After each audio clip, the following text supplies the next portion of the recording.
That certainly does call for celebration. It's not been a day too long, they all agree.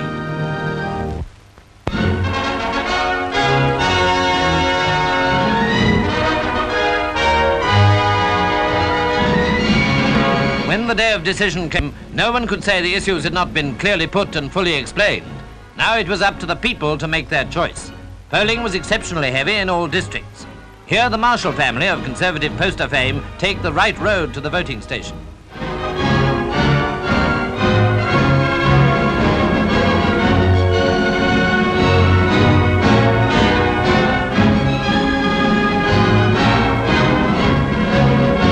Vintage vehicles of all sorts were pressed into electoral service of various kinds. Humour, of course, plays quite a powerful part in British elections.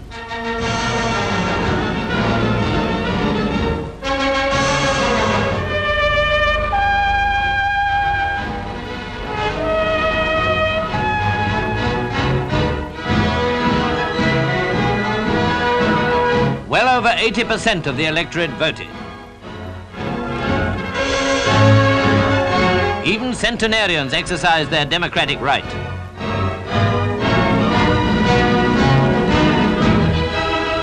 We made a note of Mr Churchill leaving after casting his vote in London.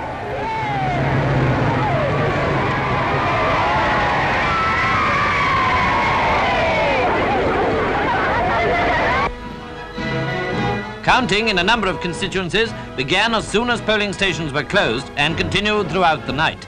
Quite a job, as you can see, especially with such a large poll.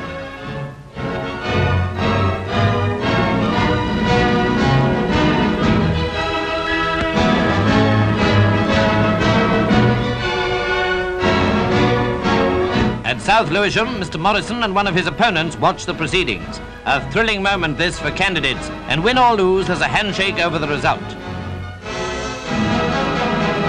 Mr Attlee at West Walthamstow, here's the announcement of his personal victory.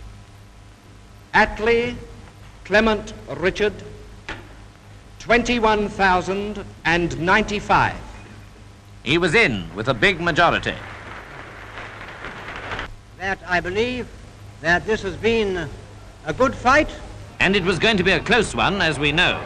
In spite of rainy weather, large crowds collected in London streets as well as in other cities to watch early results.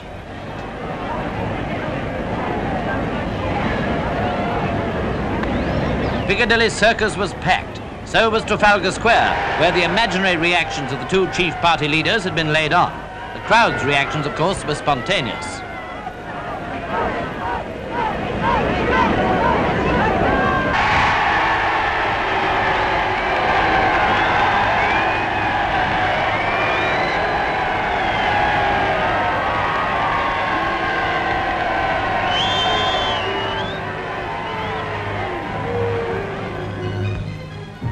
Election news was still dominant as people went to work next morning. Labour was then leading by 60 or more.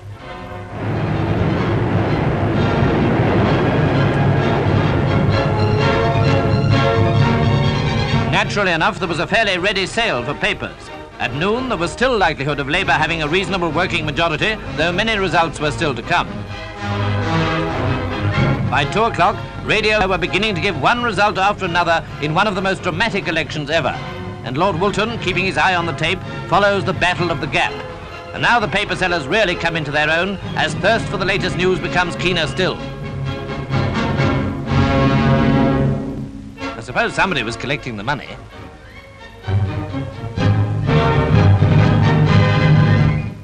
Oh, I'm sorry, it's electionitis.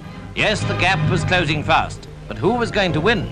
Labour was still in the lead, Conservatives were gaining seats, Liberals were losing deposits.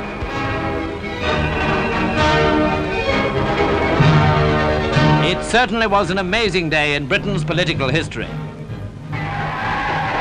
At Woodford, Mr Churchill's personal success is announced by the returning officer.